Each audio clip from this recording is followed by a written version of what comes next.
نحمده ونصلي على رسوله الكريم اما بعد فاعوذ بالله من الشيطان الرجيم بسم الله الرحمن الرحيم سيقول السفهاء من الناس ما ولاهم عن قبلتهم التي كانوا عليها قل لله المشرق والمغرب يهدي من يشاء الى صراط مستقيم صدق اللہ العظیم۔ اب یہ تحویل قبلہ کا مضمون براہ راست آ رہا ہے۔ اس کے لیے تمہیدی 2 رکوع ہم پڑھ چکے ہیں۔ حضرت ابراہیم کا تذکرہ جو معمار ہیں بیت اللہ کے، ابو الانبیاء ہیں، امام الناس ہیں، انہی کی ایک نسل بنی اسرائیل ہے، انہی کی ایک نسل بنی اسماعیل ہے۔ ان کا دین کیا تھا، اس کی بنیاد کیا تھی، انہوں نے اور خود ان کے پوتے حضرت یعقوب نے اپنی اولاد کو کس بات کی وصیت کی تھی، اب وہ اولاد مختلف پگڈنڈیوں پر چل کر کہاں کہاں پہنچ چکی ہے، یہ سارا پس منظر ہے اصل میں اس تحویل قبلہ کے لیے۔ اور تحویل قبلہ پر پورے 2 رکوع آ رہے ہیں۔ اس سے بسا اوقات یہ خیال پیدا ہوتا ہے، میرے ذہن میں بھی کبھی ہوتا تھا کہ یہ ایسی بڑی بات کیا تھی جس کے لیے قرآن مجید نے اتنے شد و مد کے ساتھ اور اس قدر تفصیل کے ساتھ بلکہ تکرار کے ساتھ بات کی۔ تو اصل میں اس کو یوں سمجھیے کہ ایک خاص مذہبی ذہنیت ہوتی ہے، اور وہ مذہبی ذہنیت یہ ہوتی ہے کہ اعمال کے ظاہر پر ان کی توجہ زیادہ مرکوز ہو جاتی ہے، اعمال کی جو روح ہے زیادہ اس کی طرف توجہ نہیں ہوتی۔ عوام الناس کا معاملہ یہی ہو جاتا ہے، ظواہر پر، رسومات پر، جو ظاہری شکلیں ہیں ان کی اہمیت، جو اصل دین ہے، روح دین ہے، جو مقاصد دین ہیں، ان کی طرف توجہ نہیں ہوتی۔ نتیجہ یہ ہوتا ہے کہ ظاہر میں ذرا سا فرق انہیں بہت محسوس ہوتا ہے، ذرا سا فرق ہو گیا، کسی نے رفع یدین کر لیا، قیامت آ گئی، معلوم ہوا یہ کوئی اور ہی آ گیا ہماری مسجد میں، یہ کون ہے؟ کسی نے آمین ذرا اونچا کہہ دیا، پھر قیامت آ گئی۔ یہ ساری چیزیں جو یہ خاص ایک ذہنیت ہوتی ہے، اس ذہنیت کے پس منظر میں یہ مسئلہ چھوٹا نہیں تھا۔ ایک تو یہ کہ جو قبائلی اور قومی پس منظر تھا اس کے حوالے سے سمجھیے، مکے میں جو لوگ ایمان لائے، ظاہر بات ہے ان سب کو عقیدت تھی خانہ کعبہ کے ساتھ، خود حضور کو تھی۔ آپ روتے ہوئے نکلے ہیں اور آپ نے یہ فرمایا تھا کہ اے کعبہ مجھے تجھ سے بڑی محبت ہے، لیکن تیرے یہاں کے رہنے والے مجھے یہاں رہنے نہیں دیتے۔ پھر یہ کہ وہ جو عقیدت اور محبت تھی وہ تمام اور مسلمانوں کے دلوں میں بھی تھی۔ مدینے میں آ کر آپ نے رخ بدل دیا۔ جب تک مکے میں تھے معلوم ہوتا ہے کہ حضور جب کھڑے ہوتے تھے نماز کے لیے ہے کافی، تو آپ اس طرح کھڑے ہوتے تھے کہ بیک وقت استقبال قبلتین ہو جاتا تھا، یعنی جو جنوبی دیوار ہے ایک طرف وہ کونا ہے جس میں حجر اسود ہے، اور دوسری طرف وہ یمانی ہے، رکن یمانی جو یمن کی طرف ہے، جو جنوب مغرب کی طرف ہے، جنوب کی طرف ہے۔ ادھر کوئی شخص کھڑا ہوگا اور وہیں پر انہی کے درمیان جو ہے جب طواف کیا جاتا ہے تو دعا مانگی جاتی ہے، ربنا آتنا فی الدنیا حسنۃ وفی الآخرۃ حسنۃ وقنا عذاب النار۔ باقی پورے طواف میں آپ جو چاہیں دعا مانگے، لیکن یہاں یہ دعا ہے خاص۔ اب اگر کوئی شخص ادھر کھڑا ہو کر نماز پڑھ رہا ہے تو کعبہ تو سامنے ہے ہی، ٹھیک سیدھ میں یروشلم بھی ہے،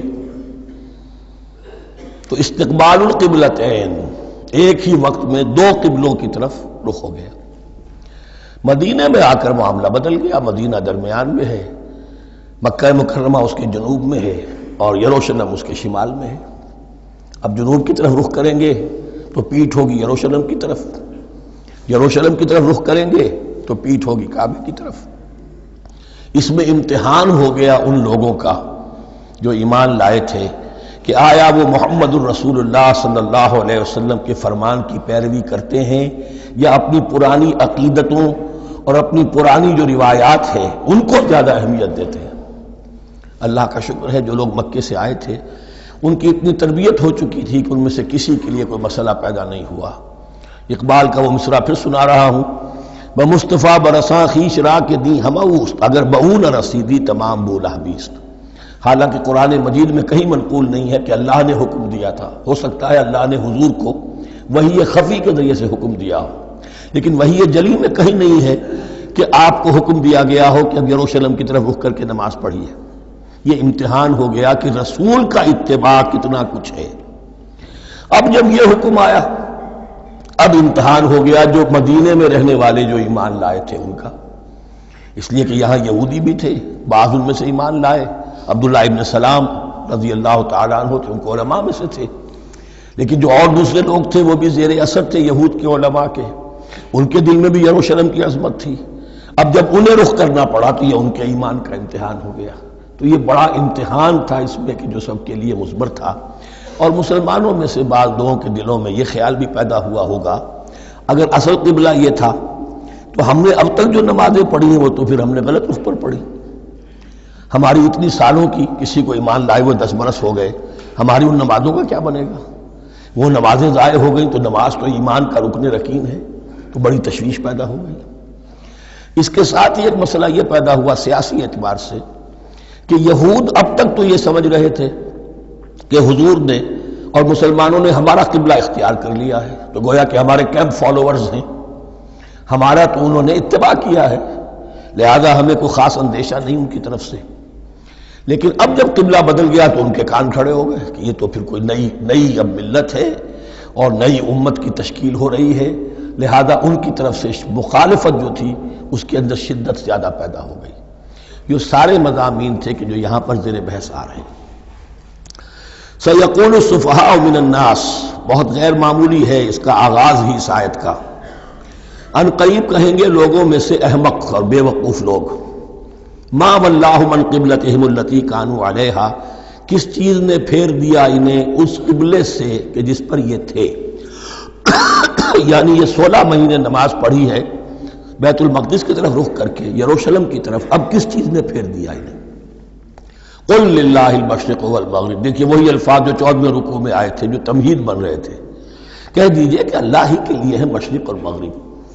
گویا کہ شمال اور جنوب، مشرق و مغرب، شمال و جنوب، محاورے میں مشرق و مغرب زیادہ استعمال ہوتا ہے، سب اللہ کے ہیں، اللہ کسی سمت میں محدود نہیں ہے۔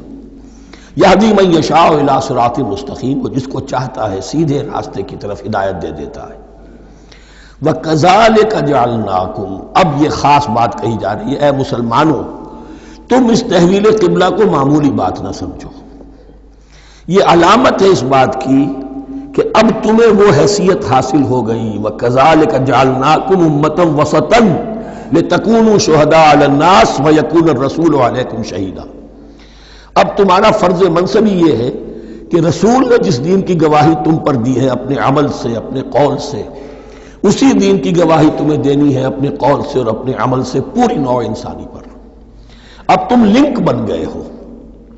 اب تک نبوت کا سلسلہ جاری تھا، ایک نبی کی تعلیم ختم ہوئی، بگڑ گئی، تحریف ہو گئی، غائب ہو گئی، دوسرا نبی آ گیا، پھر کوئی تیسرا آ گیا، چلے آ رہے۔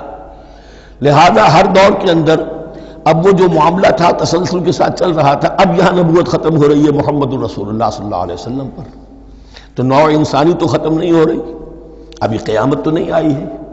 اب آگے لوگوں کو تبلیغ کرنا، ان تک دین پہنچانا، ان پر حجت قائم کرنا، ان کا احقاق حق اور ابطال باطل کا فریضہ سر انجام دینا، یہ کون کرے گا؟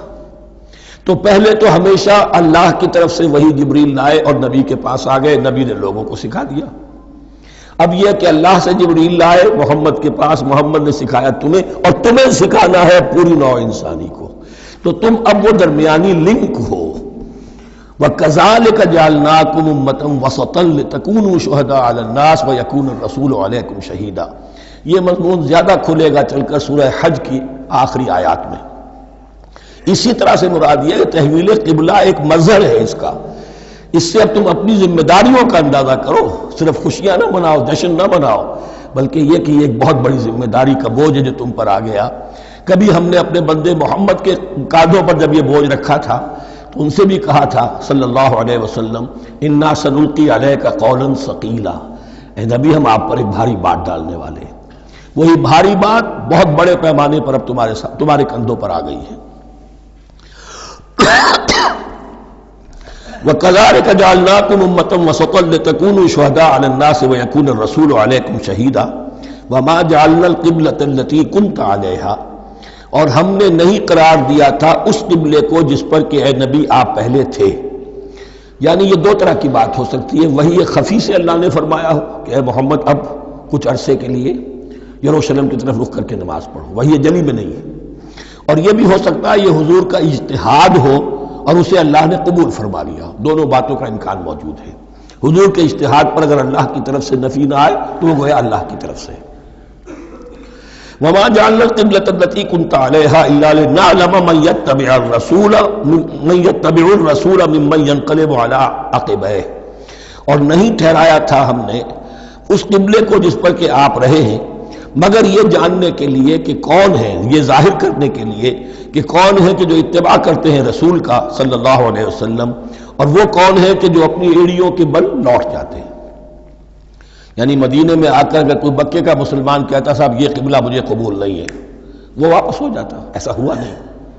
اور اب جب مکے کی طرف رخ ہو گیا ہے تو کوئی انصار میں سے، کوئی مدینے میں جو ایمان لائے ان میں سے کسی نے کہا کہ ٹھیک ہے جی ہمارا قبلہ وہ تھا، اب آپ نے اپنا قبلہ بدل دیا، آپ کا راستہ اور ہمارا راستہ اور. نہیں، وہ تمام کے تمام مسلمان ان آزمائشوں میں کامیاب ہوئے. وَإِن كَانَتْ لَكَبِيرَةً إِلَّا عَلَى الَّذِينَ هَدَى اللَّهُ. اور واقعہ یہ ہے، یقیناً یہ بہت بڑی بات تھی. اس طرح قبلے کے اندر تبدیلی قبول کر لینا آسان بات نہیں ہوتی، بڑا حساس مسئلہ ہوتا ہے، مگر ان کے لیے کہ جن کو اللہ نے ہدایت دی. وَمَا كَانَ اللَّهُ لِيُضِيعَ إِيمَانَكُمْ. اور اللہ ہرگز تمہارے ایمان کو ضائع کرنے والا نہیں ہے. ایمان سے یہاں مراد نماز جو ہے الصلاۃ عماد الدین. وہ جو تشویش ہو گئی تھی کہ ہماری ان نمازوں کا کیا بنے گا جو ہم نے 16 مہینے پڑھی ہیں بیت المقدس کی طرف رخ کر کے. وَمَا كَانَ اللَّهُ لِيُضِيعَ إِيمَانَكُمْ. اس وقت وہ حکم تھا رسول کا، وہ اللہ کے ہاں مقبول ہے. اس وقت یہ حکم ہے جو تمہیں رسول کی معرفت مل رہا ہے، اب تم اس کی پیروی کرو. ان اللہ بالناس لرؤوف الرحیم. یقیناً اللہ تعالیٰ تو انسانوں کے حق میں بہت ہی شفیق ہے اور بہت ہی رحیم ہے. قد نرى تقلب وجهك في السماء. معلوم ہوتا ہے خود حضور کو انتظار تھا اس فیصلے کا، اور معلوم ہوتا ہے کہ آپ پر بھی شاخ گزر رہا تھا یہ وقفہ کہ جس میں نماز پڑھتے ہوئے پیٹھ ہو رہی تھی بیت اللہ کی طرف. تو آپ بار بار آپ کی نگاہیں آسمان کی طرف اٹھتی تھی کہ کب وحی آئے، کب جبرائیل حکم لے کر آئیں. قد نرى تقلب وجهك في السماء. اے نبی ہم نے آپ کے چہرے کا بار بار آسمان کی طرف اٹھنا دیکھ لیا ہے. فَلَنُوَلِّيَنَّكَ قِبْلَةً تَرْضَاهَا. اس آیت میں بڑی شفقت، بڑی محبت، بڑی عنایت ہے محمد الرسول اللہ صلی اللہ علیہ وسلم کے لیے اللہ کی طرف سے. تو ہم بدلے دیتے ہیں، پھیرے دیتے ہیں قبلہ جو آپ کو پسند ہے. ظاہر بات ہے کہ حضور کو جو محبت تھی اور جو بھی آپ کو ایک رشتہ قلبی تھا بیت اللہ کے ساتھ، فَلَنُوَلِّيَنَّكَ قِبْلَةً تَرْضَاهَا. ہم بدلے دیتے ہیں، بدل دیں گے قبلہ اسی طرف جو آپ کو پسند ہے. فَوَلِّ وَجْهَكَ شَطْرَ الْمَسْجِدِ الْحَرَامِ. تو بس اب پھیر دیجئے اپنے رخ کو مسجد حرام کے رخ پر. وَحَيْثُ مَا كُنْتُمْ. اور مسلمانوں جہاں کہیں بھی تم ہو، مدینے میں ہو یا کہیں اور ہو، مغرب میں ہو، شمال میں ہو، جنوب میں ہو، کہیں ہو، فَوَلُّوا وُجُوهَكُمْ شَطْرَهُ. تو اپنا چہرہ نماز میں اسی کے رخ پر پھیرو. وَإِنَّ الَّذِينَ أُوتُوا الْكِتَابَ لَيَعْلَمُونَ أَنَّهُ الْحَقُّ مِنْ رَبِّهِمْ. اور جن لوگوں کو کتاب دی گئی تھی وہ جانتے ہیں کہ یہ حق ہے ان کے پروردگار کی طرف سے. تورات میں بھی یہ مذکور تھا کہ اصل قبلہ ابراہیمی وہی تھا، اس لیے کہ یروشلم تو تعمیر کیا ہے حضرت ابراہیم سے کوئی 1000 سال کے بعد حضرت سلیمان نے. یہ جو بھی ہیکل سلیمانی ہے کم سے کم 1000 برس کا فصل ہے حضرت ابراہیم میں حضرت سلیمان.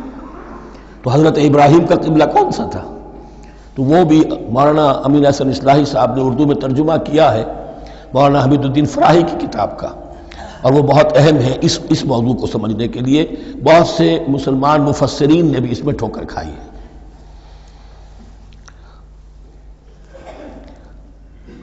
ان الذين اوتوا الكتاب ليعلمون انه الحق من ربهم وما الله بغافل عما يعملون. اور اللہ غافل نہیں ہے اس سے کہ جو وہ کر رہے ہیں. ولئن اتيت الذين اوتوا الكتاب بكل آية ما تبعوا قبلتك. اے نبی آپ ان اہل کتاب کو اگر تمام دلائل بھی دے دیں گے، تمام نشانیاں بھی دکھا دیں گے، تب بھی یہ آپ کے قبلے کی پیروی نہیں کریں گے. وما انت بتابع قبلتهم. اور نہ ہی اب آپ پیروی کرنے والے ہیں ان کے قبلے کی. یہ تو لکم دینکم ولی دین والا معاملہ ہو گیا. وما بعضهم بتابع قبلۃ بعض، حد یہ ہے کہ یہ خود جو ہے آپس میں ایک دوسرے کے قبلے کی پیروی نہیں کرتے. یعنی نصارہ اور یہود اگرچہ یروشلم سب کا قبلہ ہے، لیکن عین یروشلم میں جا کر جو یہودی ہیں وہ مغربی گوشے کو اختیار کرتے تھے، مغرب کی طرف رخ کرتے تھے ہیکل سلیمانی میں، اور جو نصارہ ہے وہ مشرق کی طرف. اس لیے کہ حضرت مریم سلام علیہا نے جو اعتکاف کیا تھا مکاناً شرقیہ، وہ جو مکان تھا ان کا جہاں اعتکاف تھا، جہاں فرشتہ ان کے پاس آیا ہے، وہ ہیکل کے کسی شرقی گوشے میں تھا. تو انہوں نے عیسائیوں نے اسی کو اپنا شرقی گوشے کو قبلہ بنا لیا. وما ولئن اتبعت اهواءهم، اور اے نبی اگر بالفرض آپ نے ان کی خواہشات کی پیروی کی، من بعد ما جاءك من العلم، اس کے بعد کہ آپ کے پاس العلم صحیح علم آ چکا ہے، انك اذا لمن الظالمین، تو آپ بھی پھر ظلم کرنے والوں میں سے ہو جائیں گے معاذ اللہ. الذین آتیناہم الکتاب یعرفونہ کما یعرفون ابناءہم، جن لوگوں کو ہم نے کتاب دی یعنی تورات اور انجیل کے جو صحیح ماننے والے ہیں، یہ نقطہ یہاں نوٹ کر لیجئے، تورات اور انجیل کے ماننے والوں میں سے غلط کاروں کے لیے مجہول کا صیغہ آتا ہے، اوتوا الکتابہ، جنہیں کتاب دی گئی تھی، اور جو ان میں سے ٹھیک تھے صحیح رخ پر تھے ان کے لیے معروف کا صیغہ ہوتا ہے جنہیں کتاب ہم نے دی تھی. یہ انداز جو ہے معروف اور مجہول کا، یہ آپ دیکھیں گے کہ فرق ہوگا. جہاں ان کی کسی غلط بات کا تذکرہ ہوگا الذین اوتوا الکتاب، اور جہاں اچھی بات کا تو وہاں یہ کہ جو آتیناہم الکتاب. الذین آتیناہم الکتاب یعرفونہ کما یعرفون ابناءہم، وہ ایسے ہی پہچانتے ہیں اس کو. ہو کی ضمیر قبلے کی طرف بھی ہے، اور ہو کی ضمیر محمد الرسول اللہ کی طرف بھی ہے، ہو کی ضمیر قرآن کی طرف بھی ہے. ایسے پہچانتے ہیں جیسے اپنے بیٹوں کو. وَإِنَّ فَرِيقًا مِّنْهُمْ، اور یقیناً ان میں سے ایک گروہ وہ ہے لَيَكْتُمُونَ الْحَقَّ وَهُمْ يَعْلَمُونَ، جو جانتے بوجھتے حق کو چھپاتے ہیں. الحق من ربک، یہ حق ہے آپ کے رب کی طرف سے. فلا تکونن من الممترین، تو آپ ہرگز نہ بنے شک کرنے والوں میں. یہ حضور سے خطاب ہو رہا ہے، اور حضور کی وساطت سے اصل میں ہر مسلمان سے خطاب ہو رہا ہے. یہ بات ان سے کہی جا رہی ہے کہ اس میں کوئی شک اپنے پاس مت آنے دو، یہ تو حق ہے تمہارے پروردگار کی طرف سے. وَلِكُلٍّ وِجْهَةٌ هُوَ مُوَلِّيهَا، ہر ایک کے لیے ہم نے ایک رخ معین کر دیا جس کی طرف کہ وہ رخ کرتا ہے. فَاسْتَبِقُوا الْخَيْرَاتِ، تو مسلمانوں تمہارے لیے ایک رخ تو ہم نے معین کر دیا بیت اللہ کا. ایک باطنی رخ کیا ہے؟ نیکیوں میں ایک دوسرے سے آگے بڑھنے کی کوشش کرو. ایک ہے ظاہر، نماز کا ظاہر ہے، آپ نے قبلے کی طرف رخ کر لیا ہے، آپ نے وضو کیا ہے. ایک نماز کا باطن ہے، خشوع ہے، خضوع ہے، حضور قلب حاصل ہے، رقت ہے، معلوم ہے کس کے سامنے حاضری ہے. اسی طریقے سے قبلہ ایک تو یہ ہے جو کہ کعبہ ہے، بیت اللہ ہے، ایک یہ فاستبقوا الخیرات، تم ہر نیکی کے اندر ایک دوسرے سے آگے بڑھنے کی کوشش کرو. اینما تکونوا یأتی بکم اللہ جمیعا، جہاں کہیں بھی ہوگے اللہ تم سب کو لے آئے گا، جمع کر دے گا.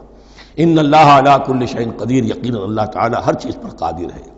ومن حیث خرجت فول وجهک شطر المسجد الحرام، اور جدھر سے بھی آپ کا نکلنا ہو، کہیں سفر کریں، کہیں بھی جائیں، تو آپ اپنا رخ پھیر دیجئے مسجد حرام کی طرف. وَإِنَّهُ لَلْحَقُّ مِن رَبِّكَ، اور یہ یقیناً حق ہے آپ کے رب کی طرف سے. وَمَا اللَّهُ بِغَافِلٍ عَمَّا تَعْمَلُونَ، اور اللہ غافل نہیں اس سے کہ جو تم کر رہے ہو. یہاں بظاہر جو ہے کلام حضور سے ہے، اصل میں مسلمانوں سے خطاب ہے بواسطہ محمد صلی اللہ علیہ وسلم.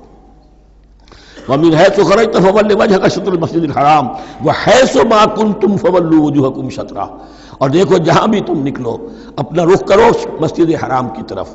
امریکہ میں جاؤ تب بھی رخ ہوگا مسجد حرام کی طرف، روس میں جاؤ رخ تمہارا ہوگا مسجد حرام کی طرف. وَحَيْثُ مَا كُنْتُمْ، اور اے مسلمانوں جہاں کہیں بھی تم ہو، فَوَلُّوا وُجُوهَكُمْ شَطْرَهُ، تو اپنے چہروں کو پھیر دو اسی کے رخ پر.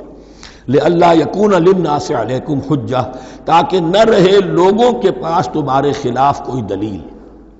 اب اس بات کو سمجھ لیجئے کہ چونکہ تورات میں لکھا ہوا تھا کہ نبی آخر الزمان کا قبلہ کعبہ ہوگا، اگر حضور یہ قبلہ اختیار نہ کرتے تو علماء یہود حجت قائم کرتے مسلمانوں پر کہ دیکھو تورات میں تو یہ لکھا ہے اور انہوں نے وہ اختیار نہیں کیا.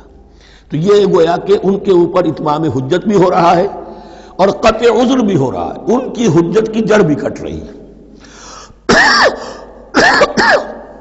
الا الذین ظلموا منہم، سوائے ان میں سے ان کے جو ظالم ہیں، اعتراض کرنے کے لیے لاکھ انہوں نے پھر بھی ہیلے بہانے بنائی لینے ہیں.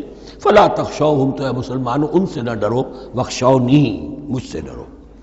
وَلِأُتِمَّ نِعْمَتِي عَلَيْكُمْ، اور یہ جو تحویل قبلہ ہوئی ہے اور محمد الرسول اللہ صلی اللہ علیہ وسلم کی بعثت کی بنیاد پر ایک نئی امت کو شکل دی جا رہی ہے اور اسے اب امامت الناس سے سرفراز کیا جا رہا ہے، وراثت ابراہیمی اب اسے منتقل ہو گئی ہے، یہ اس لیے ہے وَلِأُتِمَّ نِعْمَتِي عَلَيْكُمْ، اپنی نعمت میں تم پر اس کا اتمام فرما دوں، مکمل کر دوں، وَلَعَلَّكُمْ تَهْتَدُونَ، اور تاکہ تم ہدایت یافتہ بن جاؤ۔ کَمَا أَرْسَلْنَا فِيكُمْ رَسُولًا، جیسے کہ ہم نے بھیج دیا ہے تم میں ایک رسول۔ اب یہ دعا ابراہیم و اسماعیل یاد کر لیجئے، ربنا وبعث فیہم رسولا منہم یتلو علیہم آیاتک ویعلمہم الکتاب والحکمت ویزکیہم۔ اب گویا کہ وہاں تو دعا تھی اور یہ 3000 سال کے بعد اس دعا کا ظہور ہو رہا ہے بعثت محمدی کی شکل میں۔ کما ارسلنا فیکم رسولا منکم، جیسے کہ ہم نے بھیج دیا ہے تم میں رسول اپنا تم ہی میں سے، یتلو علیکم آیاتنا، وہ تلاوت کرتا ہے تم پر ہماری آیات، ویزکیکم، تمہیں پاک کرتا ہے، تزکیہ کرتا ہے تمہارا، ویعلمکم الکتاب والحکمہ، اور تمہیں تعلیم دیتا ہے کتاب و حکمت کی، ویعلمکم ما لم تکونوا تعلمون، اور تمہیں تعلیم دے رہا ہے ان چیزوں کی جو تمہیں معلوم نہیں تھی۔ یہاں ایک نکتہ بڑا اہم ہے، حضرت ابراہیم اور اسماعیل کی دعا میں جو ترتیب تھی یہاں اللہ نے اس کو بدل دیا ہے۔ وہاں کیا تھا؟ تلاوت آیات، تعلیم کتاب و حکمت، پھر تزکیہ۔ یہاں کیا ہے؟ تلاوت آیات، پھر تزکیہ، پھر تعلیم کتاب و حکمت۔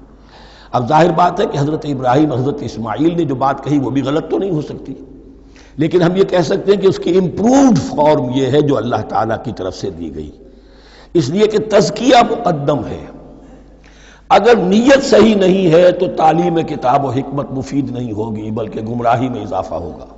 نیت کج ہے تو گمراہی بڑھتی چلی جائے گی، اور تزکیہ کا حاصل کیا ہے؟ نیت درست ہو جائے، اخلاص، نحن لہ مخلصون۔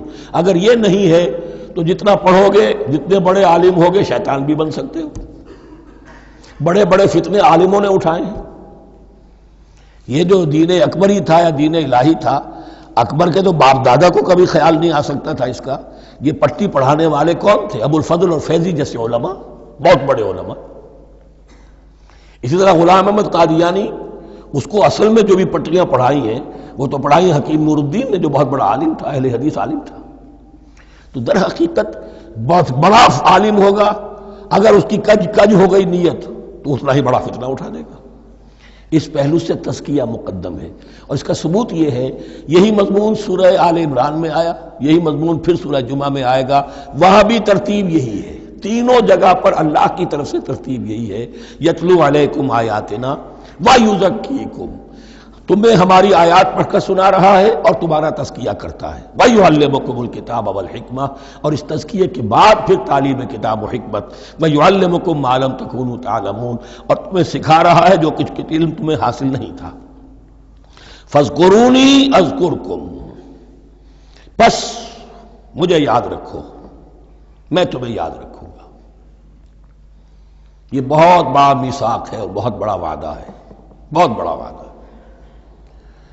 اور یہاں تک حدیث میں پھر اس کی شرح آئی ہے، میرا بندہ اگر مجھے اپنے دل میں یاد کرتا ہے میں بھی اسے اپنے جی میں یاد کرتا ہوں، اور میرا بندہ اگر میرا ذکر کسی محفل میں کرتا ہے تو میں اس سے بہت اعلیٰ محفل میں اس کا ذکر کرتا ہوں۔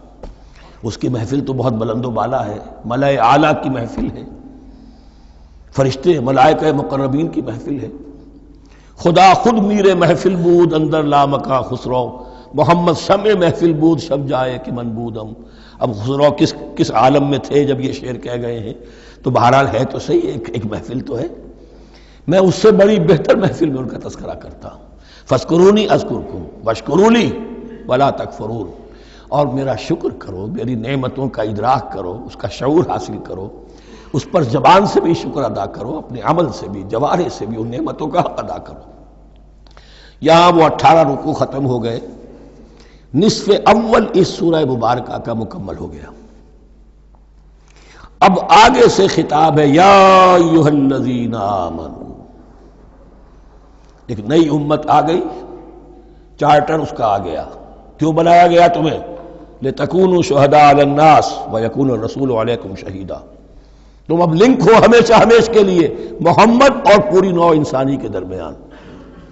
اسی لیے وہ حدیث بھی تو ہے جو علماء حق ہوتے ہیں ان کے بارے میں فرمایا علماء امتی کا انبیاء بنی اسرائیل، میری امت کے علماء کا مقام وہی ہے جو بنی اسرائیل کے علماء کا، اس لیے کہ اب نبوت تو ختم ہو گئی محمد پر صلی اللہ علیہ وسلم، لیکن یہ کتاب تو ہے، اس کا پہنچانا تو ہے، اس کو عام تو کرنا ہے، حجت تو قائم کرنی ہے، اور صرف تبلیغ سے نہیں عمل کر کے دکھانا ہے، وہ نظام قائم کر کے دکھانا ہے جو محمد عربی نے قائم کیا صلی اللہ علیہ وسلم، تب حجت قائم ہوگی۔ اس کے لیے تمہیں قربانیاں دینی ہوں گی، مشکلیں جھیلنی ہوں گی، جان و مال کا نقصان برداشت کرنا ہوگا، آرام سے گھر بیٹھے ٹھنڈے پیٹوں کفر جگہ نہیں چھوڑ دے گا اور حق نہیں آ جائے گا، کفر کو ہٹانے کے لیے اور باطل کو ختم کرنے کے لیے اور حق کو قائم کرنے کے لیے تن من دھن تمہیں لگانے ہوں گے۔ اب دیکھیے وہ کال آ رہی ہے، یا ایھا الذین آمنوا استعینوا بالصبر والصلاۃ، یہی وہ الفاظ تھے کہ وہ جو 7 آیتیں تھیں جن کو میں نے کہا تھا خطاب میں بنی اسرائیل میں وہ بمنزلہ فاتحہ ہیں، ان میں الفاظ آئے تھے واستعینوا بالصبر والصلاۃ وانھا لکبیرۃ الا علی الخاشعین الذین یظنون انہم ملاقو ربہم وانہم الیہ راجعون۔ اب وہی خطاب یہاں ہو رہا ہے، یا ایھا الذین آمنوا استعینوا بالصبر والصلاۃ، یہ میں بیان وہاں کر چکا ہوں، ان اللہ مع الصابرین، جان لو کہ اللہ صبر کرنے والوں کے ساتھ ہے۔ اس بیعت سے کیا مراد ہے؟ ایک بات تو متفق علیہ ہے، اللہ کی مدد، اللہ کی تائید، اللہ کی نصرت ان کے شامل حال ہے۔ باقی یہ کہ اللہ تعالیٰ جہاں کہیں بھی ہم ہیں ہمارے ساتھ ہے، کس طرح ہے یہ ہم نہیں جانتے، لیکن یہ فرمایا اس نے کہ میں تو تمہاری دگے جان سے بھی زیادہ قریب ہوں۔ وَلَا تَقُولُوا لِمَنْ يُقْتَلُ فِي سَبِيلِ اللَّهِ أَمْوَاتٌ، اب پہلے ہی قدم پر قتل کی بات آ گئی۔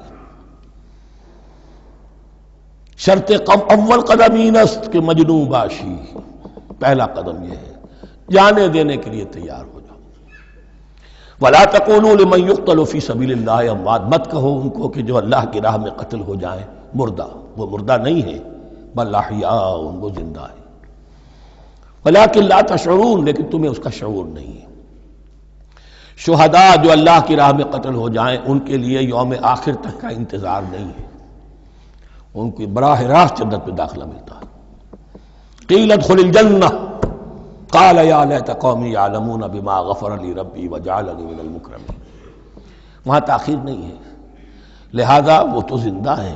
یہی مضمون پھر آئے گا سورہ آل عمران میں اور زیادہ نکھر کر، وَلَنَبْلُوَنَّكُمْ بِشَيْءٍ مِّنَ الْخَوْفِ وَالْجُوعِ۔ اب یہ ہے کہ پہلے سے دکھا دیا، اللہ تعالیٰ دھوکہ نہیں دینا چاہتا۔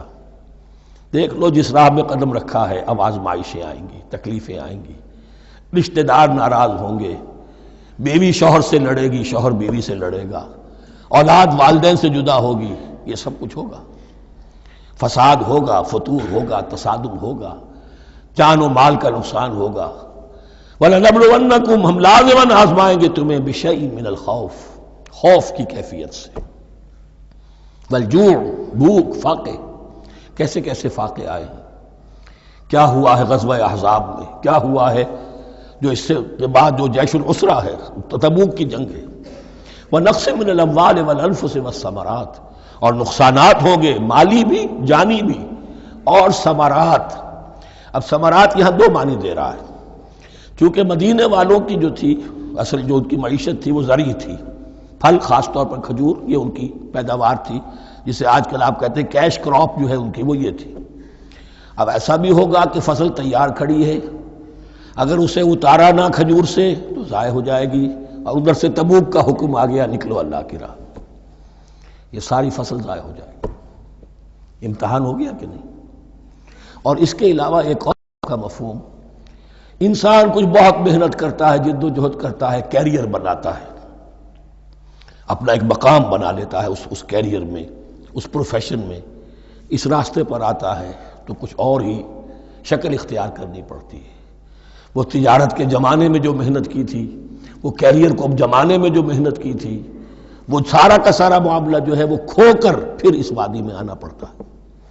وَلَنَبْلُوَنَّكُمْ، یہ بھی ثمرات ہیں نا، محنت کے ثمرات۔ وَلَنَبْلُوَنَّكُمْ بِشَيْءٍ مِّنَ الْخَوْفِ وَالْجُوعِ وَنَقْصٍ مِّنَ الْأَمْوَالِ وَالْأَنفُسِ وَالثَّمَرَاتِ وَبَشِّرِ الصَّابِرِينَ، اور اے نبی بشارت دیجئے صابروں کو، صبر کرنے والوں کو۔ یہ کون ہے؟ الذین اذا اصابتہم مصیبۃ، وہ لوگ کہ جن کو جب بھی کوئی مصیبت آئے، قالوا انا للہ وانا الیہ راجعون، وہ کہتے ہیں ہم اللہ ہی کے تو ہیں اللہ ہی کی طرف ہمیں لوٹ جانا ہے. کل بھی جانا تھا، آج چلے جائیں، حاضر ہیں، جتنی جلدی بلا لیں. نشان مرد مومن باتوں گویم جو مر گایا تبسم بر لبے اوست. مرد مومن کی تو نشانی یہی ہے کہ جب موت آئے تو مسرت کے ساتھ اس کے چہرے پر، اس کے ہونٹوں پر مسکراہٹ ہو. یہ ایمان جو میں نے کہا تھا، لٹمس ٹیسٹ یہ ہے کہ بندہ مومن اس دنیا میں زیادہ رہنے کی خواہش نہیں کر سکتا. لائف از اے لائبلٹی، جو لمحہ آ رہا ہے اس کا حساب دینا ہوگا. تو جتنی عمر بڑھ رہی حساب بڑھ رہا ہے. It's not an asset, it's a liability. اور الدنیا سجن المومن و جنت الکافر، یہ تو مومن کے لیے ایک قید خانہ ہے، ہاں کافروں کی جنت ہے. وبشر الصابرین الذین اذا اصابتهم مصیبۃ قالوا انا للہ وانا الیہ راجعون اولئک علیہم صلوات من ربہم ورحمہ. یہ ہیں وہ لوگ کہ جن پر ہر وقت اللہ کی عنایتوں کا نزول ہوتا رہتا ہے اور رحمت کی بارش ہوتی رہتی ہے. وَأُولَٰئِكَ هُمُ الْمُهْتَدُونَ، اور یہی لوگ ہیں ہدایت یافتہ جنہوں نے واقعتاً ہدایت کو اختیار کیا ہے. اور جو ایسے مرحلے پر ٹھٹک کر کھڑے رہ جائیں، پیچھے رہ جائیں، پیچھے بیٹھ جائیں، پیٹھ موڑ لیں، وہ گویا کہ ختم ہوا ان کا معاملہ. اب چونکہ اس معاملے میں بحث ہو گئی تھی خانہ کعبہ کی بھی، پھر اسی میں مقام ابراہیم کی بات آ گئی تھی، تو کچھ ذہنوں میں سوال پیدا ہوا کہ یہ جو حج کے مناسک میں صفا اور مروہ جو ہے، یہ بھی تو آخر اسی کا تو ان کی کیا حقیقت ہے، کوئی حقیقت ہے یا نہیں؟ فرمایا ان الصفا والمروہ من شعائر اللہ، یہ بھی اللہ کے شاعر میں سے ہے. شاعر کسے کہتے ہیں؟ وہ چیز جو شعور بخشے. تو وہ چیزیں کہ جن کے ساتھ اولو العزم پیغمبروں یا اولو العزم انسانوں، اولو العزم اولیاء اللہ کے کچھ حالات و واقعات کا کوئی ذہنی سلسلہ قائم ہوتا ہو، وہ گویا کہ شعور دلانے والے ہوتے ہیں، یاد دلانے والے ہوتے ہیں، اللہ تعالیٰ کی طرف ذہن کو لے جانے والے ہوتے ہیں. اس اعتبار سے شاعر. ان الصفا والمروہ من شعائر اللہ فمن حج البیت او اعتمر فلا جناح علیہ ان یطوف بہما. تو جو کوئی بھی ہمارے گھر کا حج کرے، بیت اللہ کا حج کرے یا عمرہ کرے، اعتمر، فلا جناح علیہ، تو کوئی حرج نہیں ہے اس پر، ان یطوف بہما، کہ ان دونوں کا بھی طواف کرے.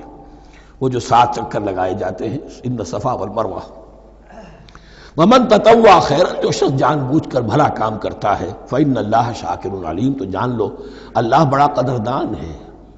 اب شکر انسان کرتا ہے تو اس کے معنی کیا ہوں گے؟ احسان مند ہونا. وہی شکر اللہ کرتا ہے شکور، اس کے کیا معنی ہوں گے؟ قدردانی. میرے بندے نے یہ کام کیا، میرے بندے نے میرے لیے یہ محنت کی، یہ قربانی دی. ان اللہ شاکر علیم، اور جانتا ہے، چاہے کسی اور کو پتہ نہ چلے، اسے تو معلوم ہے.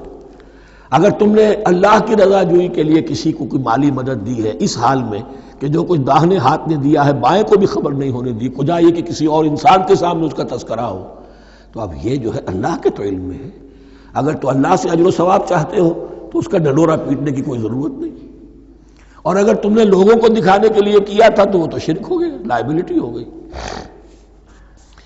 ان الذین یکتمون ما انزلنا من البینات. اب یہاں پھر کچھ آخری یوں سمجھیے کہ یہ اب جس کو کہتے ہیں موپنگ اپ آپریشن، بات مضمون تو پورا ختم ہو گیا لیکن کچھ نہیں صحیح چیزیں ابھی ہیں سابقہ امت مسلمہ کے بارے میں کہنے کی، وہ مزید ایڈ کی جا رہی ہیں. ان الذین یکتمون ما انزلنا من البینات والہدی من بعد ما بیناہ للناس فی الکتاب اولئک یلعنهم اللہ یلعنهم اللاعنون. یقیناً وہ لوگ جو چھپاتے ہیں اس شے کو جو ہم نے نازل کی ہے بینات میں سے اور ہدایت میں سے، اس کے بعد کہ ہم نے ان کو واضح کر دیا ہے لوگوں کے لیے کتاب میں، وہ لوگ ہیں کہ جن پر لعنت کرتا ہے اللہ، اور لعنت کرتے ہیں تمام لعنت کرنے والے. یعنی علم ایک بہت بڑی جو ہے امانت ہے، اس علم کا چھپانا، کتمان حق. ہم آیت پڑھ آئے ہیں وَمَنْ أَظْلَمُ مِمَّنْ يَكْتُمُ شَهَادَةً عِنْدَهُ مِنَ اللَّهِ. اگر اللہ کی طرف سے کوئی گواہی کسی کے پاس ہے وہ اسے چھپا لے تو اس سے بڑا ظالم کون ہوگا. اب انہی کی وضاحت ہو رہی ہے، کیسی کیسی کھلی شہادتیں تورات اور انجیل میں تھیں اور ان کو یہ چھپائے پھر رہے.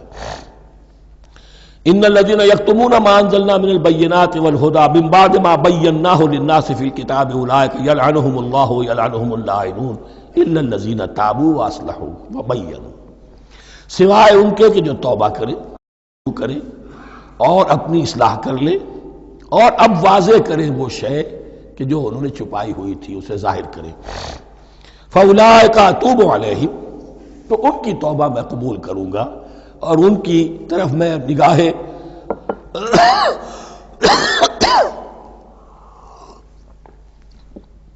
نگاہ التفات میں اپنی پھر ان کی طرف متوجہ کر دوں گا.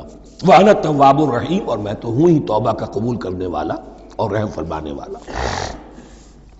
اِنَّ الَّذِينَ كَفَرُوا وَمَاتُوا وَهُمْ كُفَّارٌ، یقیناً جن لوگوں نے کفر کیا اور وہ مرے اسی حال میں کہ کفر پر قائم تھے، اولئک علیہم لعنۃ اللہ والملائکۃ والناس اجمعین، ان پر تو لعنت ہے اللہ کی بھی اور فرشتوں کی بھی اور تمام انسانوں کی بھی.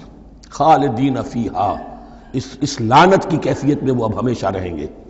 لا یخفف عنہم العذاب، نہ ان پر سے عذاب کے اندر کوئی کمی کی جائے گی. ولا هم ينظرون، نہ انہیں کوئی مہلت ملے گی کہ عذاب کا تسلسل ذرا سی دیر کے لیے وقفہ ہو جائے، سانس لینے کی مہلت مل جائے.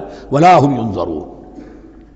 وَإِلَٰهُكُمْ إِلَٰهٌ وَاحِدٌ، سن لو تمہارا الہ اور معبود ایک ہی الہ ہے.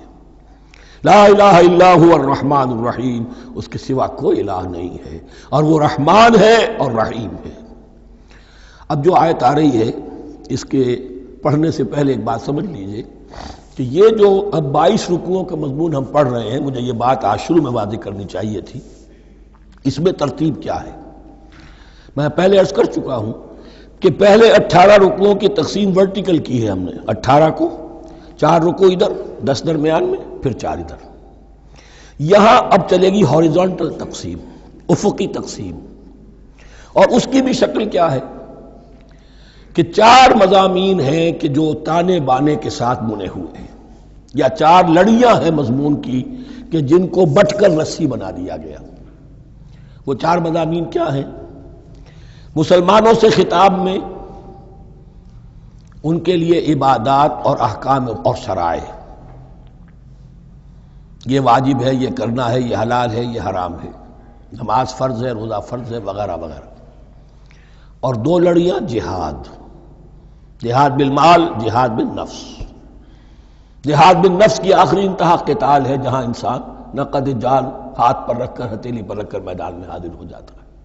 جو جنگ میں گیا اس نے اپنے آپ کو موت کے لیے پیش کر دیا، بچ کر آ جائے تو بونس ہے. اس اعتبار سے یہ 4 جڑیں. شریعت کو 2 حصوں میں تقسیم کیجئے، عبادات اور پھر بقیہ احکام شریعت، معاملات، جن میں خاص طور پر شوہر اور بیوی کا تعلق جو ہے وہ سب سے اہم ہے. تمدن انسانی کی بنیاد وہی ہے. لہذا اس صورت میں آپ دیکھیں گے تفصیلی احکام آئیں گے آئلی قوانین کے ضمن میں. دوسری طرف جہاد بالمال یعنی انفاق، اللہ کی راہ میں خرچ کرنا، اور جہاد بالنفس جس کی آخری منزل قتال. اب یہ 4 لڑیاں اس طرح سے ہیں، فرض کیجئے ایک لال لڑی ہے، ایک پیلی ہے، ایک نیلی ہے، ایک ہری ہے. ان کو بٹ دیا گیا ہے. جب ایک طرف سے دیکھیں گے تو کٹا پھٹا نظر آئے گا رنگ. لال نظر آیا، پھر پیلا نظر آیا، پھر نیلا نظر آیا، پھر ہرا، پھر لال، پھر نیلا، پھر پیلا، پھر ہرا. تو ایسا معلوم ہوگا جیسے کٹے پھٹے ہیں مضامین. لڑیاں کھول دیجئے، معلوم ہوگا ایک لڑی وہ بھی بڑی مسلسل ہے جہاد بالمال کی، ایک لڑی ہے جہاد بالنفس یعنی قتال کی، ایک لڑی ہے جو عبادات کی، ایک لڑی ہے معاملات کی اور شریعت کے احکام کی. یہ 4 لڑیاں، اور یہ تانے بانے کی طرح بنی ہوئی ہیں، لیکن اسی بنتی میں بہت بڑے حسین پھول موجود ہیں. طویل آیات اور طویل آیات، عظیم ترین آیات قرآن مجید کی، ان میں سے اب ایک آیت یہاں آ رہی ہے. اس کو میں نے عنوان دیا ہے آیت الآیات. ان فی خلق السماوات والارض واختلاف اللیل والنہار والفلک التي تجری فی البحر بما ينفع الناس وما انزل الله من السماء من ماء فاحیا به الارض بعد موتها وبث فيها من كل دابة وتصريف الرياح والسحاب المسخر بين السماء والارض لآیات لقوم یعقلون. اتنے فینومینا آف نیچر کسی ایک آیت میں جمع نہیں ہے قرآن میں. اللہ تعالیٰ تمام فینومینا آف نیچر کو اپنی آیتیں قرار دیتا ہے. آسمان اور زمین کی تخلیق، رات اور دن کا الٹ پھیر، مختلف جگہوں پر، اور یہ جو ستارے ہیں اور یہ جو بھی نباتات ہیں زمین کی، ان میں سے آیتیں ہی آیتیں. لیکن ان آیت الآیات کو جس طرح یہاں ایک آیت میں سمویا ہے، یہ حکمت کا ایک بہت بڑا پھول ہے، بہت بڑا پھول جو ان 4 لڑیوں کی بنتی کے اندر آ گیا ہے.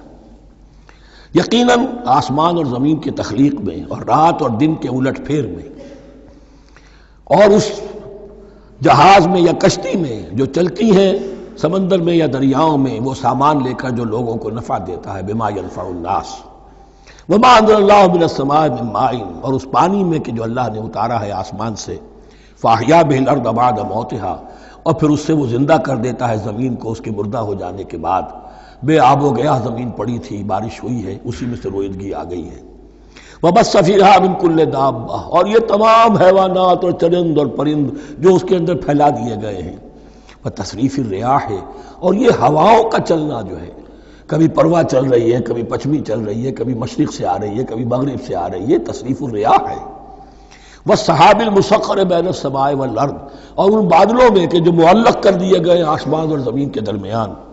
لآیات لقوم یعقلون، ان سب میں آیات ہیں، نشانیاں ہیں ان لوگوں کے لیے جو عقل سے کام لیں. ان کو دیکھو اور ان کے خالق کو، مدبر کو پہچانو. آیات ہیں، اور ان کے آیات کے پہچاننے کا جو عملی نتیجہ نکلنا چاہیے، اور جس کو عام طور پر لوگ نہیں پہنچ پاتے جس تک، اب اگلی آیت میں اس کا تذکرہ ہے. نتیجہ تو نکلنا یہ چاہیے کہ پھر محبوب اللہ ہی ہو، شکر اسی کا ہو، اطاعت اسی کی ہو، عبادت اسی کی ہو. جب سورج میں کچھ نہیں، یہ تو اللہ نے اس کو بنایا ہے، یہ حرارت جو ہے اللہ نے دی ہے، چاند میں کچھ نہیں، ہوائیں چلانے والا کوئی وہی تو ہے. تو اب کسی شے کے لیے کوئی شکر نہیں، کسی شے کے لیے کوئی عبادت نہیں، کوئی ڈنڈوت نہیں، کوئی سجدہ نہیں، بلکہ صرف اللہ کے لیے. اور وہی مطلوب و مقصود بن جائے، وہی محبوب ہو. لا محبوب الا اللہ، لا مقصود الا اللہ، لا مطلوب الا اللہ. جن لوگوں کی یہاں تک رسائی نہیں ہو جاتی، وہ لوگ کسی اور شے کو اپنا محبوب و مطلوب بنا کر اس کی پرستی شروع کر دیتے ہیں. خدا تک نہیں پہنچے، اپنے نفسی کو معبود بنا لیا، جو یہ کہے کر رہے، معبود تو ہو گیا. ارأیت من اتخذ الہہ ہواہ، اپنے قوم کو معبود بنا لیا، قوم کی برتری کے لیے اور قوم کی سربلندی کے لیے جانے بھی دے رہے ہیں. وطن کو معبود بنا لیا. اس حقیقت کو علامہ اقبال نے سمجھا ہے، اس دور کا سب سے بڑا بت وطن ہے. اس دور میں میں اور ہے، جام اور ہے، جم اور، ساقی نے بنا کی روش لطف و ستم اور، تہذیب کے آذر نے ترشوائے صنم اور، مسلم نے بھی تعمیر کیا اپنا حرم اور، ان تازہ خداؤں میں بڑا سب سے وطن ہے، جو پیرہن اس کا ہے وہ مذہب کا کفن ہے. نیشنلزم، ٹیریٹوریل، وطنی قومیت، وطن کی جے، یہ معبود بنائے بیٹھے. تو اب یہاں سنیے، ومن الناس، اور لوگوں میں سے کچھ ایسے بھی ہیں، من یتخذ من دون اللہ اندادا، جو اللہ کو چھوڑ کر کچھ اور چیزوں کو اس کا مد مقابل بنا دیتے ہیں. وطن کو بنا لیا، قوم کو بنا لیا، ہیومنزم، انسانیت، نوع انسانی، ہم اس کے خدمتگار ہیں، ہم اس کی بہتری کے لیے کام کر رہے ہیں، یہ بھی ایک معبود بن گیا. اور سب سے گھٹیا انسان وہ ہے کہ اپنے ہی حسن کا دیوانہ بنا پھرتا ہوں، اپنا ہی نفس ہے، اسی کے گر چکر لگا رہا ہے، وہی حریم ہے اس کا، وہی حرم ہے اس کا، اور وہ طواف کر رہا ہے اپنے نفس کا، تو وہ بھی تو اس کا ایک معبود ہے. لوگوں میں سے وہ بھی ہیں کہ جو اللہ کو چھوڑ کر کسی اور چیز کو اس کا مد مقابل بنا دیتے ہیں. یحبونہم کحب اللہ، اور ان سے محبت کرنے لگتے ہیں جیسی کہ اللہ سے کرنی چاہیے. یہ فلسفہ ہے اصل میں، ہندی میں سے آدرش کہتے ہیں، عربی میں نصب العین، انگلش میں آئیڈیل. ہر باشعور انسان کسی شے کو اپنا آئیڈیل بناتا ہے اور اس سے پھر محبت کرتا ہے، اس کے لیے جیتا ہے، اس کے لیے مرتا ہے، قربانیاں دیتا ہے، اثار کرتا ہے. قوم کے لیے قربانی، وطن کے لیے قربانی، فلاح کے لیے قربانی، خود اپنی ذات کے لیے قربانی. یحبونہم کحب اللہ، یہ سارے کام تو اللہ کے لیے کرنے کے تھے. جیو اللہ کے لیے، مرو اللہ کے لیے، محبت اس سے کرو. ان صلاتی و نسکی و محیای و مماتی للہ رب العالمین. تم نے اپنی یہ ساری نسبتیں کسی اور شے کے ساتھ وابستہ کر دی، تم نے اللہ کا مد مقابل تراش لیا. می تراشت فکر ما ہر دم خدا بندے دیگر، رست از یک بند تا افتاد در بندے دیگر. انسان معبود تراشتا رہتا ہے اپنے ذہن سے اور ان کے لیے محبت کرتا ہے، جانیں دیتا ہے، قربانیاں دیتا ہے. وَمِنَ النَّاسِ مَن يَتَّخِذُ مِن دُونِ اللَّهِ أَندَادًا يُحِبُّونَهُم كَحُبِّ اللَّهِ. یہ مضمون بھی سورہ حج میں زیادہ واضح ہوگا. وَالَّذِينَ آمَنُوا أَشَدُّ حُبًّا لِلَّهِ. پھر یہ لٹمس ٹیسٹ کا لفظ میری زبان پر آ رہا ہے. اور جو لوگ واقعتاً صاحب ایمان ہوتے ہیں ان کی شدید ترین محبت ہوتی ہے اللہ کے ساتھ. اگر یہ نہیں ہے، اگر یہ نہیں تو بابا پھر سب کہانیاں ہیں. کوئی شے اللہ سے زیادہ محبوب ہو گئی وہ تمہاری معبود ہے. تم نے اللہ کو چھوڑ دیا، چاہے وہ دولت ہی ہے.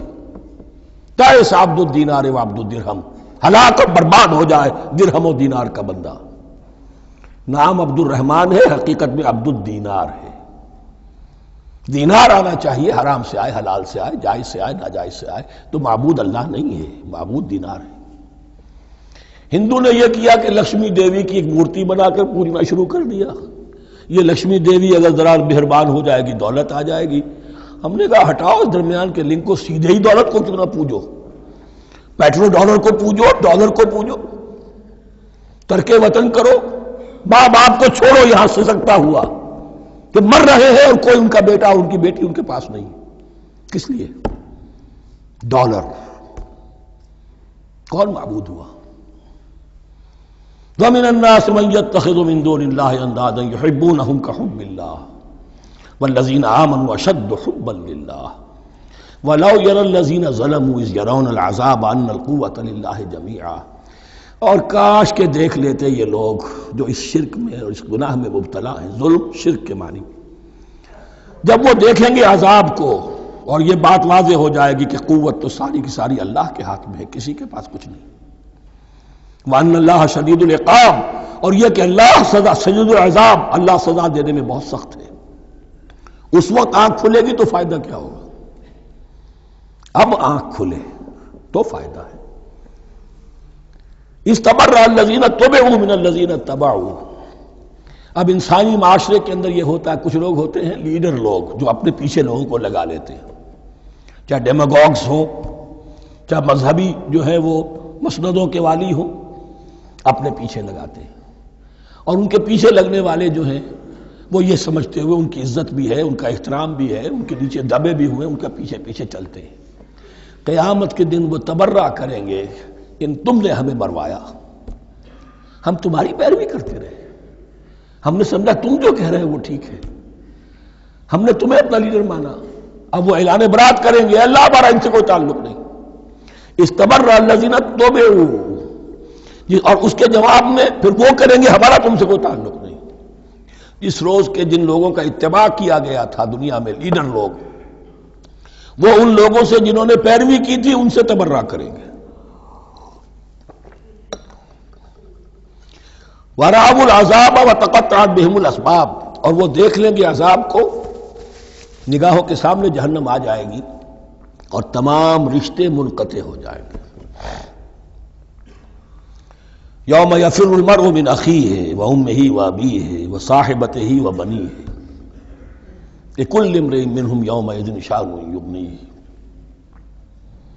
یود المجرم لو یفتدی من عذاب یومئذ ببنیہ وصاحبتہ واخیہ وفصیلتہ التی تؤویہ ومن فی الارض جمیعا ثم ینجیہ. ہر انسان چاہے گا میرے باپ کو، بیٹے کو، بھائی کو، ماں کو، بیوی کو، اولاد کو، تمام انسانوں کو چھوڑ دو جہنم میں، خدا کے لیے کسی طرح مجھے بچا لو. تقطعت بہم الاسباب، سارے رشتے منقطع ہو جائیں گے. جن رشتوں کی وجہ سے حرام کو حلال اور حلال کو حرام کر رہے ہو، جن کی دلجوئی کے لیے حرام کی کمائی کرتے ہو، جن کی دلجوئی کے لیے دین کے راستے سے آگے نہیں بڑھ رہے ہو، دین کے راستے میں بیوی ناراض نہ ہو جائے، گھر والے ناراض نہ ہو جائیں، بتقطعت بہم الاسباب، یہ سارے رشتے یہیں تک کے لیے ختم ہو جائیں۔ وقال الذین اتبعوا، اور جو ان کے پیروکار تھے وہ کہیں گے لو ان لنا کرۃ، اگر کہیں ہمیں دنیا میں لوٹنا نصیب ہو جائے، فنتبرأ منہم کما تبرؤوا منا، تو ہم بھی ان سے اسی طرح برات کریں گے جیسے آج یہ ہم سے برات کر رہے ہیں۔ کذالک یریہم اللہ اعمالہم حسرات علیہم، اس طرح اللہ ان کو دکھائے گا ان کے اعمال حسرتیں بن جائیں گی۔ کاش کہ ہم نے سمجھا ہوتا، کاش کہ ہم نے ان کی پیروی نہ کی ہوتی، کاش کہ ہم نے ان کو اپنا لیڈر اور اپنا ہادی اور رہنما نہ مانا ہوتا۔ وما ہم بخارجین من النار، لیکن وہ اب آگ سے نکلنے والے نہیں ہوں گے۔ یا ایھا الناس کلوا مما فی الارض حلالا طیبا ولا تتبعوا خطوات الشیطان انہ لکم عدو مبین۔ اے لوگو، زمین میں جو کچھ حلال اور طیب ہے، حلال ہے اور پاک ہے، صاف ستھری چیز اور حلال چیز، وہ کھاؤ، اور شیطان کے نقش قدم کی پیروی نہ کرو، انہ لکم عدو مبین، یقیناً وہ تمہارے لیے کھلا دشمن ہے۔ یہ بحث اصل میں کھلے گی سورہ انعام میں جا کر۔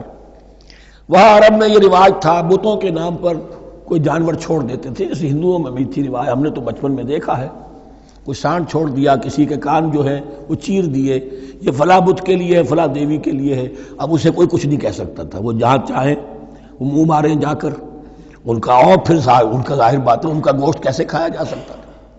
تو عرب میں بھی یہ رواج تھے، اور ابھی تک اس کے کچھ نہ کچھ ریزیڈول ایفیکٹس تھے۔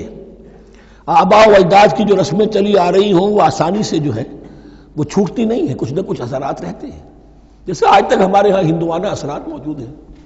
تو ایسے لوگوں سے کہا جا رہا ہے کہ یہ تمام حرمتیں جو تمہارے ان لوگوں نے مشرکین نے بنا لی تھی، یہ جانور حرام، یہ جانور حرام ہو گیا، اسے فلاں کے نام پر نامزد کیا ہے، اس اونٹ کی جو ہے اتنی اونٹنیوں کے ساتھ جفتی ہو چکی ہے، اب بس اس کو خالی کر دو، چھوڑ دو، نہ اس کے اوپر سواری کی جائے گی اور نہ اس کا گوشت کھایا جائے گا۔ یہ کوئی نہیں ہے، جو چیز حلال ہے اصلاً اور طیب ہے کھاؤ۔ انما یامرکم بالسوء والفحشاء، یقیناً شیطان تمہیں حکم دیتا ہے بدی کا اور بے حیائی کا، وان تقولوا علی اللہ ما لا تعلمون، اور اس کا کہ تم کہو اللہ کی طرف نسبت کر کے جو تم جانتے نہیں ہو کہ اللہ نے حرام کیا۔ بھائی تمہیں کہاں معلوم؟ کوئی دلیل لاؤ، کسی کتاب میں دکھاؤ کہ اللہ نے یہ چیز حرام کر دی۔ وَإِذَا قِيلَ لَهُمُ اتَّبِعُوا مَا أَنزَلَ اللَّهُ قَالُوا بَلْ نَتَّبِعُ مَا أَلْفَيْنَا عَلَيْهِ آبَاءَنَا، اور جب ان سے کہا جاتا ہے اتباع کرو اس کی جو اللہ نے نازل کیا ہے، قالوا، وہ کہتے ہیں بل نتبع ما الفینا علیہ آباءنا، ہم تو پیروی کریں گے اس کی جس پر ہم نے پایا اپنے آباء و اجداد کو۔ اب لو کان آباؤہم لا یعقلون شیئا ولا یہتدون، کیا وہ اپنے آباء و اجداد ہی کی پیروی کرتے رہیں گے، خواہ ان کے آباء و اجداد نہ کسی بات کو سمجھ پائے ہوں نہ ہدایت یافتہ ہوئے ہوں۔ میں نے عرض کر دیا تھا کہ سورہ بقرہ میں جہاں دعوت تیسرے رکوع کی پہلی آیت شروع ہوئی، یا ایھا الناس اعبدوا ربکم الذی خلقکم والذین من قبلکم لعلکم تعقلون، وہ بھی تو مخلوق تھے جیسے تم مخلوق ہو، تم سے خطا ہو سکتی ہے، ان سے بھی ہوئی، تم غلطی کر سکتے ہو، انہوں نے بھی کی۔ ومثل الذین کفروا کمثل الذی ینطق بما لا یسمع الا دعاء ونداء۔ یہاں ذرا تمثیل کے اندر ایک پیچیدگی ہے کہ بظاہر ترجمہ تو یہ ہوگا کہ مثال ان لوگوں کی جنہوں نے کفر کیا اس شخص کی سی ہے جو پکار رہا ہے ایسی چیز کو جو نہ سنتا ہے نہ سمجھتا ہے۔ ہاں یہ پتہ چلتا ہے کہ کچھ پکار رہا ہے، جانور ہوتے ہیں انہیں اور کیا سمجھ میں آتا۔ تو یہاں پہ اصل میں تمثیل میں مراد یہ ہے کہ حضور صلی اللہ علیہ وسلم اور مسلمان ان لوگوں کو جو سمجھانے کی کوشش کر رہے ہیں ان میں سے کچھ ایسے بھی ہیں کہ جو کچھ نہیں سمجھتے، دعا اور ندا تو ہے، صم بکم عمی فہم لا یعقلون، لیکن وہ بہرے بھی ہیں، گونگے بھی ہیں، اندھے بھی ہیں، وہ عقل سے کام نہیں لیتے۔ یا ایھا الذین آمنوا کلوا من طیبات ما رزقناکم، اے اہل ایمان کھاؤ ان تمام پاکیزہ چیزوں میں سے جو ہم نے تمہیں دی ہیں، واشکروا للہ، اللہ کا شکر ادا کرو، ان کنتم ایاہ تعبدون، اگر تم واقعتاً اسی کی عبادت کرنے والے ہو۔ جیسا کہ میں نے عرض کیا سورہ الانعام میں یہ ساری چیزیں آئیں گی اور تفصیل سے۔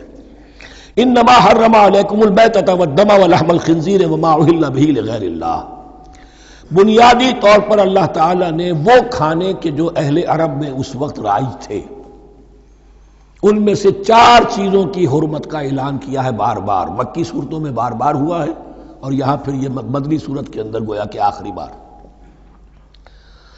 انما حرم علیکم، آخری بار نہیں بلکہ یہ پھر سورہ مائدہ میں پھر آئے گا مضمون، انما حرم علیکم المیتۃ، اللہ نے تم پر حرام کیا مردار کو، جو اپنی آپ موت مر گیا، ذبح نہیں کیا گیا، والدم، اور خون حرام ہے، نجس ہے۔ اسی لیے جو ذبح کرنے کا ہمارا طریقہ ہے وہ یہ ہے کہ صرف گردن کو کاٹا جائے تاکہ اس میں شریانے وغیرہ کٹ جائے اور اکثر جو ہے خون جسم کا نکل جائے۔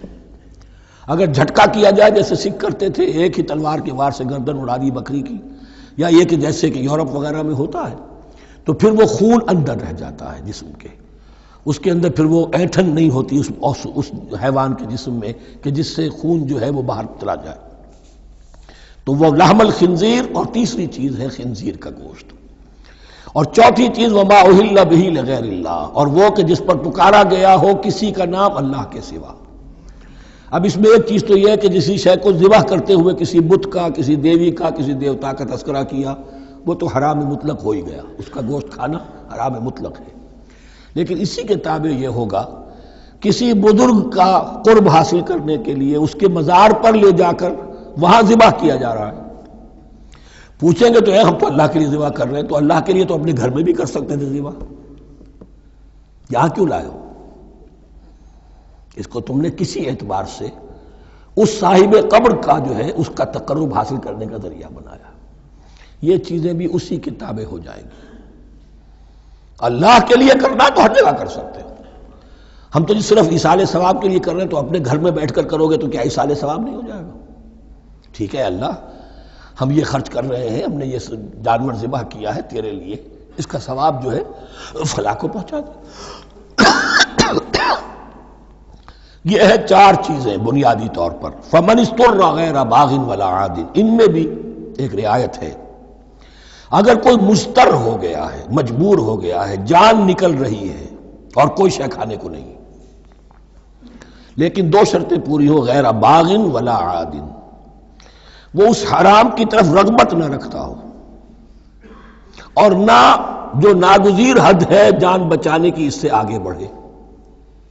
صرف جان بچانے کے لیے مردار کا گوشت بھی کھا سکتا ہے، سور کا گوشت بھی کھا سکتا ہے، جو بھی چاہے جان بچانے کے لیے یہ رک سکتے ہیں، لیکن اس شے کی طرف کوئی رغبت المیلان طبیعت میں نہ ہو۔